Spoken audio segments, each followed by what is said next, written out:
Okay, so change up this morning. I just want to bring the word, ang pulong sa Ginoo.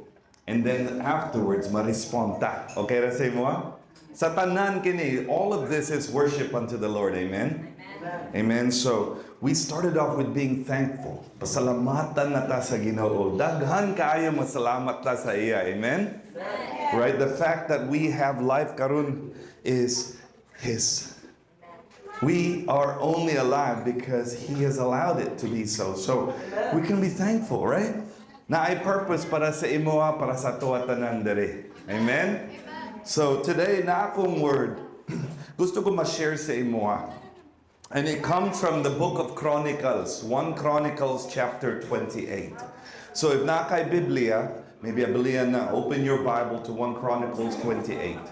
But if wala, kanina lang, magbasa na lang ko, okay? So, aminaw jud. So, just listen with your spirit and your heart and allow God to minister sa imo. Amen? Good to see you all. Welcome sa tanan dere. Okay, so, 1 Chronicles 28, versículo 8, verse 8. So now, with God as our witness, and in the sight of all Israel, the Lord's assembly, I give you this charge. Be careful to obey all the commands of the Lord your God, so that you may continue to possess this good land and leave it to your children as a permanent inheritance. So I'll read it in Bisaya so you really feel it and hear it, okay? Busa karon uban sa Dios isip atong saksi ug sa atubangan sa tibuok Israel. Ang panagtigom sa Ginoo, ihatag ko kini nga sugo kanimo. Pagbantay sa pag-obey sa tanang sugo sa Ginoo nga imong Dios. Okay, so importante kaayo that you hear that you obey every command. Aron magapadayon ka sa pagpanag-iya ni ining maayong yuta. O, so importante karon magpasa kini sa imong mga anak. Isip usa ka walay katapusang panulundon. So God is calling you for something bigger than sa imo. Na ang mga saad sa Ginoo today, na nga mga promises ang pagkamasinungtanon, nagdala nato sa pagpanag-iya sa yutang gisaad sa Dios, right? Obedience leads us to the promised land so that we'll be able to leave something para sa atoang mga anak, right? The promises of God for you today are not just para sa imo. Okay? So I'm going to highlight these things sa imo. Your life today isn't just about you. Ang imong kinabuhi karon dili lang bahin sa imo. Hello baby, thank you. You've got to remember that your life dili bahin sa imo na lang. In the world today, they want you to focus on what you can get. Sa tanan sa ako, I want me a little bit of me para sa ako. I gotta love me first before I love somebody else. Come on, you hear that, right? Online. But that is not what God is calling you. You are part of iyang pamilya. You're part of God's family. So your obedience today doesn't just affect you. Ang imong pagkamasinugtanon, your obedience karon dili lang ikaw ang maapektuhanon. Your obedience today will affect others. Life isn't just singular. Life is plural. We belong to a family of God. Amen? Your worship unto the Lord today doesn't just affect you. Ang imong pagsimba sa Ginoo karon dili lang ikaw ang mag-apektahon. So remember, you're not coming here just for you. Our service unto the Lord is for others. Our gifts that God has given us is mga fruta. The fruit is for others to taste. Amen?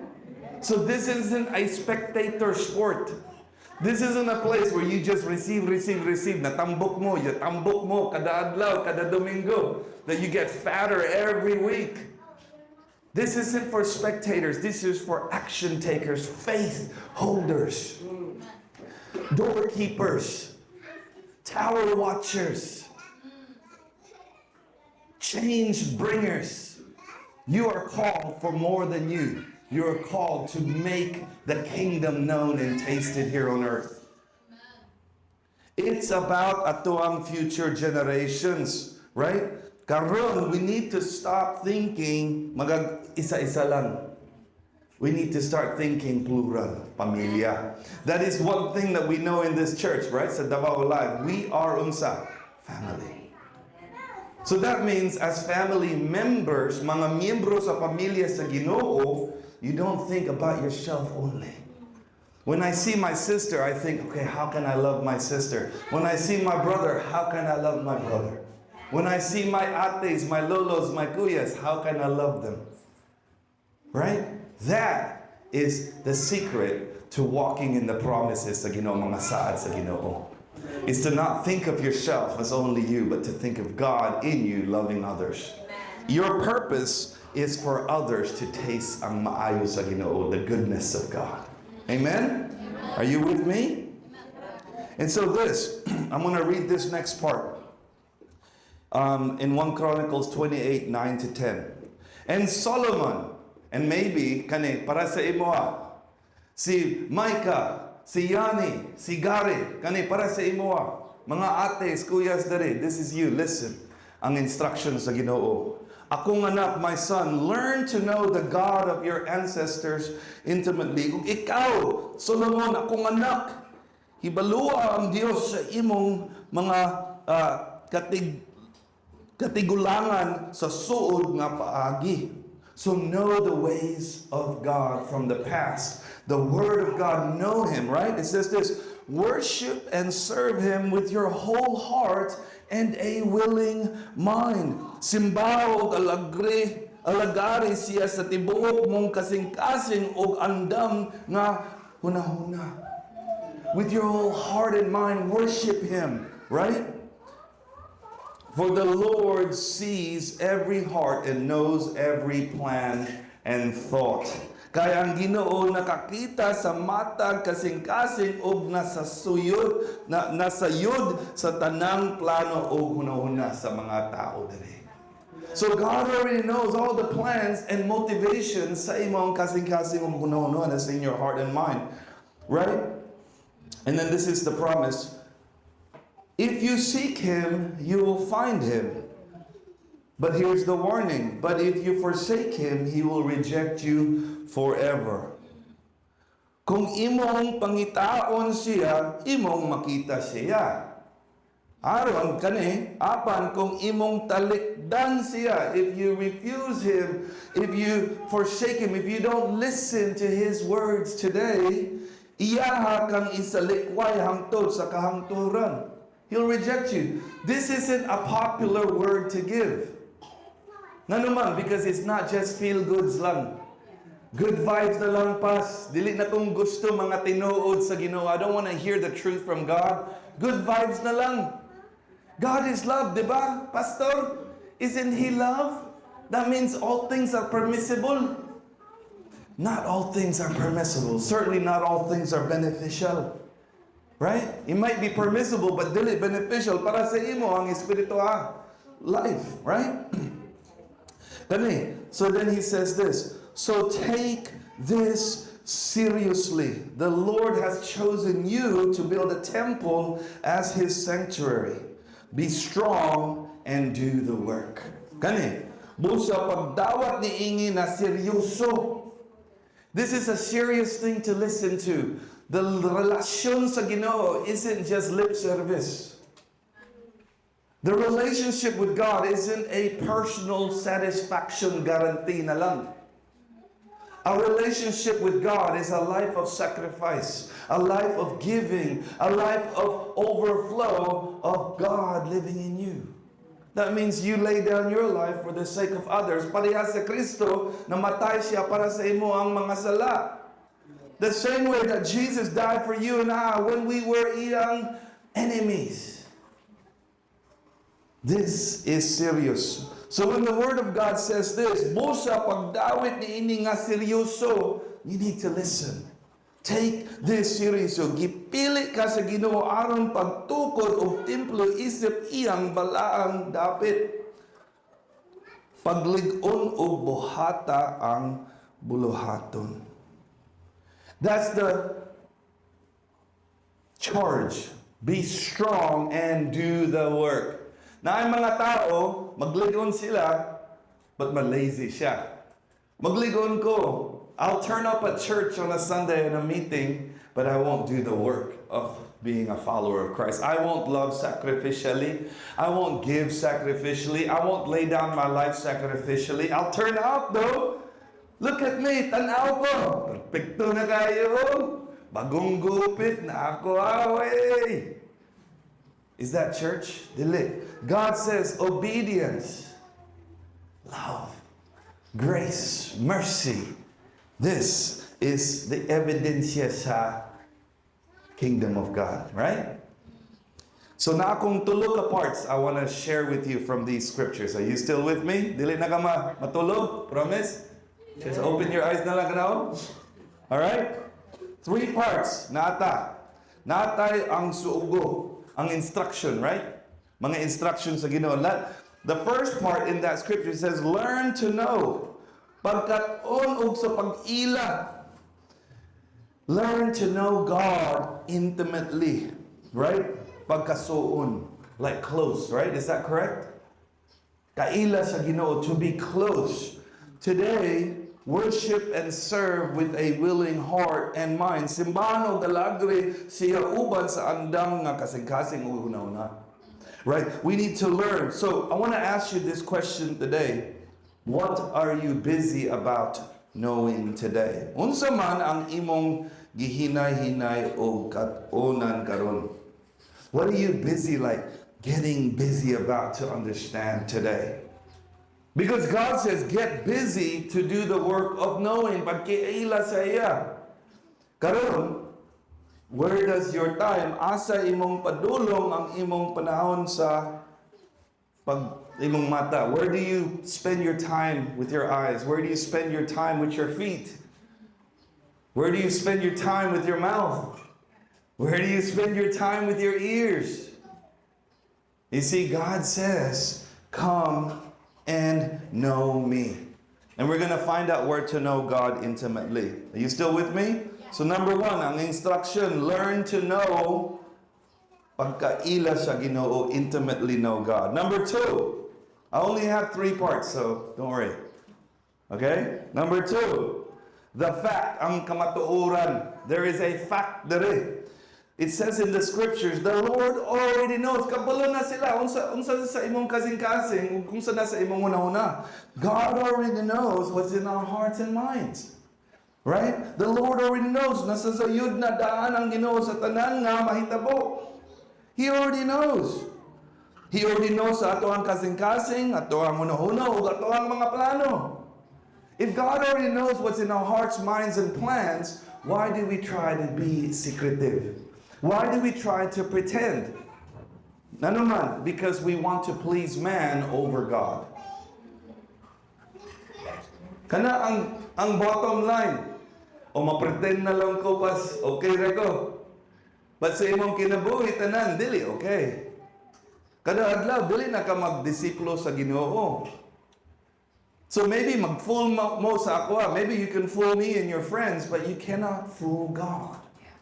God knows your heart and mind before you even know. Before sa imo. Right? So there's no point in trying to hide imong motives. Walay pulos itago pa nimo na ang imong mga motibo. There's no point hiding your motives. So why come and turn up and be fake? You see, Christian life is about, is about real impact and transformation. If your life is not being impacted by the Word, ang pulong sa Ginoo, by the Spirit, ang Espiritu sa Ginoo, then maybe you don't know. Dili na ka makaila sa Ginoo. Maybe you don't know God. But today, God is giving you an invite to come to know Him. God isn't like a man that you can fool a man. God isn't like you and me. He's way high. Okay? So it is better to just walk in His light of love and forgiveness today and get straight with the Lord right now. Right? Mas maayo nga magkinabuhi ka sa kahayag sa iyang gugma og kapasayloan karon og ipaayo ang imong relasyon sa Ginoo karon dayon. It's much more, don't walk your Christian life to please others or to look like somebody. God has created you exactly the way He wants you if you will accept to obey Him. If you will accept to know Him, if you will give your whole heart and mind. Sometimes maghatag mo sa imong una-una. Sometimes we can give our minds and our bodies, but our hearts are not there. Ma-action lang, mag-grumbling mo, ma-chismis. You tell me, oh, grabe, you told me to do this work.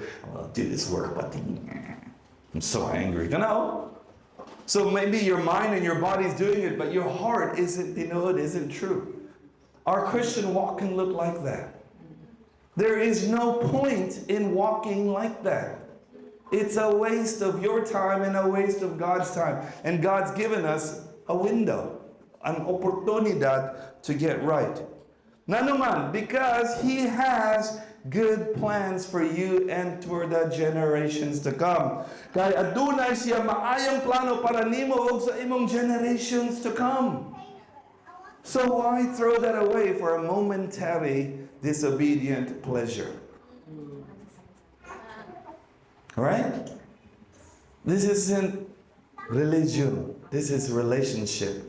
If I treated my wife as a religion, weird ra kayo akong relasyon. Right? Now I just bring, like, here's my candle of prayer para sa imo as sweetheart. And here's my leaves of love. And I'll put it on my altar of marriage for you. And then maglakaw ko this way. Bye! Mag-continue ko sa akong lifestyle dire.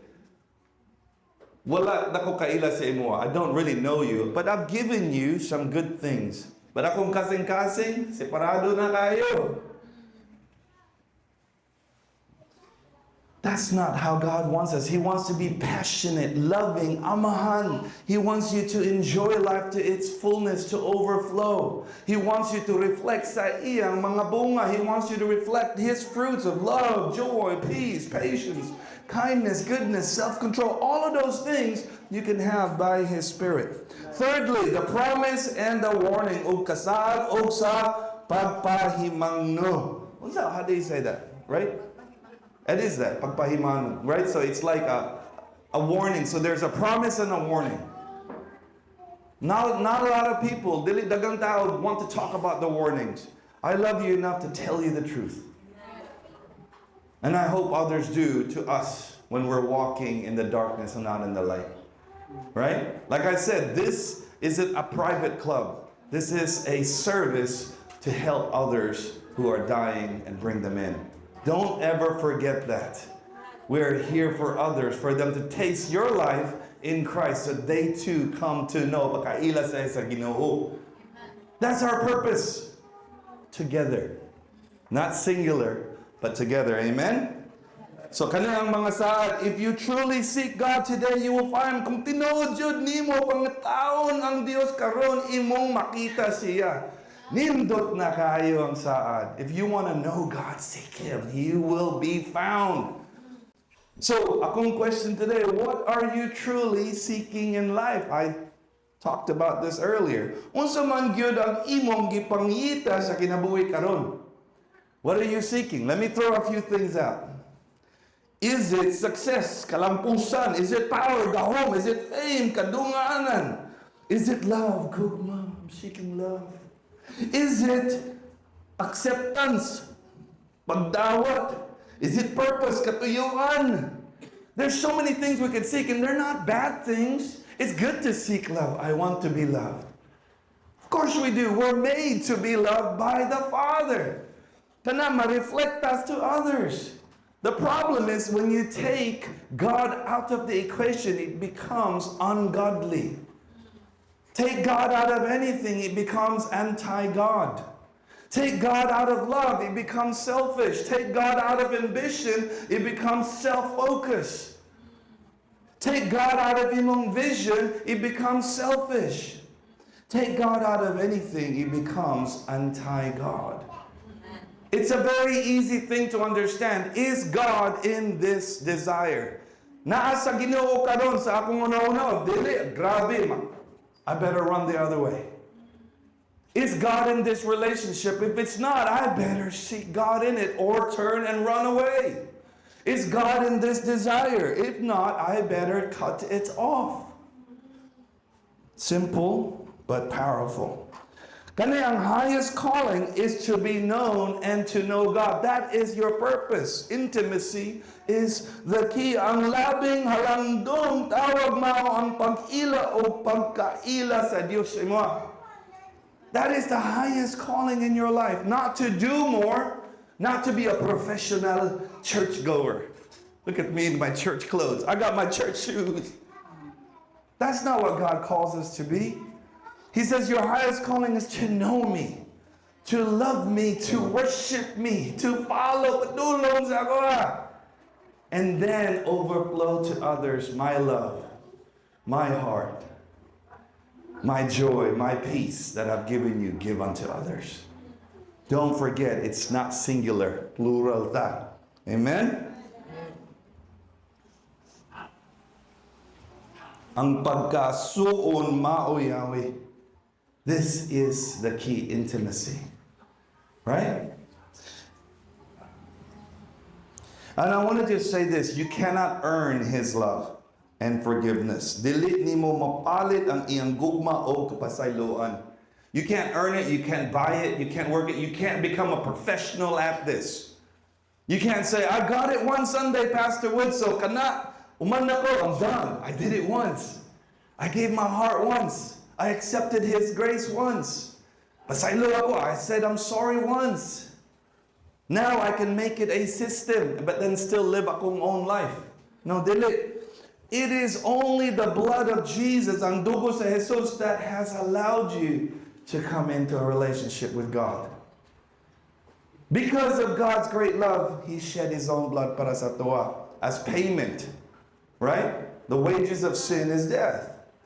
But the gift of God is eternal life. So God is saying to you, don't become a professional human doing. Ma-professional na ta sometimes. Professional sa atong nawang, basta sulod na buwak mo. Right? Nasakit mo. Inside you're broken, you're hurting. But on the outside, we can be pros. God doesn't want that. Remember the fact. He knows it all. Imong motives already. So why pretend? Christianity shouldn't be a life of pretense. Christianity is a life of advancing and getting to know God deeper every day. For all of eternity. Right? So you can't earn it. You can't buy it. So seek Him with all your heart. But kaniyang warning, it says this. Tagda ni pag-ayo. Is that correct? Take it seriously. He says this in the Word. Take it seriously. Okay? He says this, if you forsake Him, He will reject you forever. You see, if we don't respond to God's voice today, you will be without God for eternity. That's the key. But He's giving us a chance as much as He can, because God is gentle. He never takes your will. He wants you to choose to follow and receive His free gift.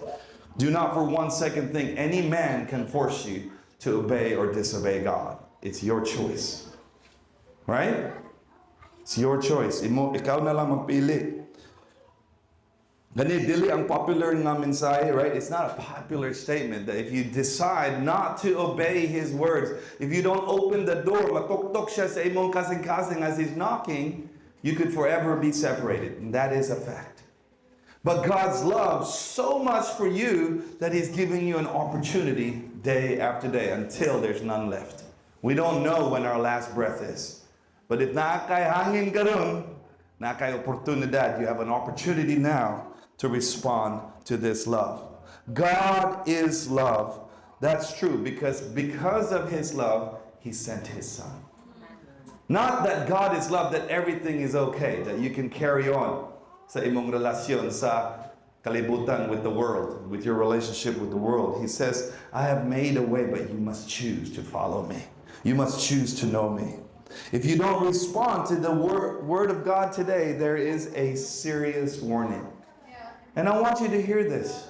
These promises are for you, yes and amen. But if you don't respond sa iyang invitation right now, they won't be yours to be had. Not that He doesn't want to give it. Gusto siya maghatag sa imo. He wants to give you the promises He's made. But He wants your heart and your mind and your body to obey. Obedience is better than sacrifice. Amen? So if you have breath today in your lungs, then you need to decide what you need to do with your breath right now. He'll never force you. You can't earn it. Dili na mo magpalit ka ni. There's no amount of good works to pay for this. Don't think that you can just figure out God in here. Naidaghan tao, na ako sa Ginoo diri sa akong una. Kabalo ko siya. That's not the way. He's bigger than this. He needs all of this, your mind, your soul, and your body. Sa katapusan, right? Finally, obedience mas maayo kaysa halad. So many people want to sacrifice over obedience. It's easier to pay your way, diba?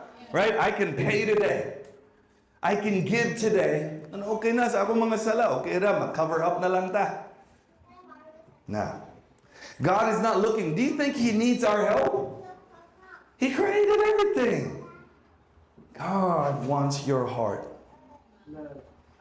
Ang Dios is looking for people that want to be in Him. So the kind of final call, be strong, pagsuganon o pag mangahas and courageous. For God is calling you to a higher purpose than yourself. God is calling you to reflect His love, His life, His power, iyang gahom, in and through your life. So you can experience all that God has in the light of His love. In the light of a relationship that's tinuod, not fake. That's why I want to encourage you, church, as a pamilya dere, dili na ko interesado sa fake. I'm not interested in fakeness. I'm interested in us shining for others that don't know Him. Then we can party together and say, another one has been added. Another one has been added. Another one has been added. Why? Because the love of God maduol sa iya. And guess who the vessel is of that love? Kinsa? Is that the one? All of us are called for such a time as this. God has called you Solomons. God has called you to build and to see the temple of the living God, imong lawas, brought to life, life after life after life. Amen? Amen. So together, can we agree that we want to be those vessels for God? Amen? Amen.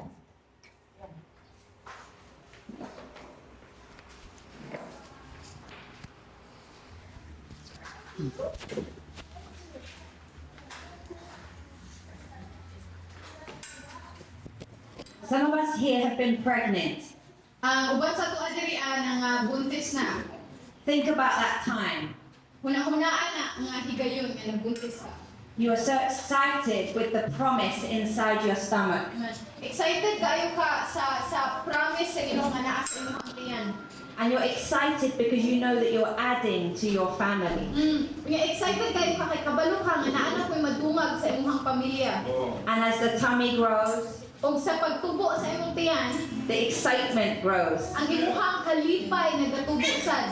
That soon that you will get to meet the new member of your family. Kay sa sunod na higayon maimuhan ang maila-ila ang bag-o nga miyembro sa imong pamilya. Did you know that we are all called to be buntis? That's right. Kabalo ba mo, kitang tanan ginatawag para mahimong buntis. We're called to be buntis with promise. Amen. Kitang tanan ginatawag mo mahimong buntis sa saad. When we read the Word of God, Sa ato ang pagbasa sa pulong sa Ginoo, our faith rises for more than we can see. ang ato ang pagtuo nagataas para sa labaw pa sa unsang ato ang makita. God showed me this morning 3 P's. Ang Ginoo nagpakita kay Ate Rosie karong buntaga sa tulo ka mga butang. We're supposed to be pregnant with promise. Number first one, P. Pinakauna nga P, kitang tanan ginatawag para mahimong buntis sa saad, promise. What is God's heart and what is God's will? Unsa ang kasing-kasing sa Ginoo ug unsa ang kabubuton sa Ginoo. Because we are supposed to carry that one. Kay kita dapat nagadala ana. With the same excitement we carry a baby, Para sa pareha nga excitement nga ato ang ginadala ang bata, we're supposed to carry God's heart and God's will. dapat ato ang ginadala ang kasing-kasing sa Ginoo ug ang kabubuton sa Ginoo. What is God's will? Unsa ang kabubuton sa Ginoo? God says He is not willing that any should perish, but that all come to know Him. Ang Ginoo ang kabubuton sa Ginoo nga walay malaglag kung dili ang tanan makaila kaniya ug maluwas. Can you see these empty chairs? Makita ba ninyo kaning mga bangko nga walay naglingkod? That should make you excited. Amen. Kana dapat maghatag sa imong og excitement. This is like being buntis. Kay kani nga mga bangko mura nag buntis. It's an empty chair that's going to be filled with a new family member. Kay kini nga mga bangko, mga walay unod nga naay mga bag-o nga miyembro sa atong pamilya nga moabot diri. So when you see that chair, start praying for your family, for your community. So sa imong pagtan-aw sa mga bangko nga walay naglingkod, pagsugod og ampo para sa imong pamilya, sa imong mga higala nga moamhi diri karon. Second P is pray. Ang ikaduha nga P mao ang pag-ampo. So you pray in line with God's heart and God's will to seek and to save the lost. Ang imong pag-ampo dapat makalinya sa kabubuton sa Ginoo ug sa kasing-kasing sa Ginoo nga ang tanan maluwas. The third P, plead. Ang ikatulo nga P mao ang pagbahangyo. Do the work of an evangelist. Buhata ang buhata ang paghimong saksi sa pulong sa Ginoo. Because when we get God's heart and His will, Kay pag sa ato ang pagkuha sa kasing-kasing sa Ginoo sa iyahang kabubuton, and we start to pray, something happens. o kita magsugod sa pag-ampo na ay mahitabo. Our faith rises and our feet start moving. Ang ato ang pagtuo musaka ug ang atong mga tiil magsugod sa pagliho. Let's go. So I encourage you, when you see an empty chair, start praising, start praying, start going out. Amen. Sa imuhang pagtan-aw sa mga bangko nga walay naglingkod, pagsugod og pag-ampo, pagsugod og paghangyo sa Ginoo, pagsugod og paglakaw sa pag-imbita sa mga bag-o nga miyembro sa atong pamilya. Because God is not willing that any should perish. Kay ang Ginoo dili niya kabubuton nga naay malaglag. We're going to see every chair filled with new family members. Ato ang makita ang tanang bangko nga naay naglingkod nga bag-ong miyembro sa atong pamilya. Amen.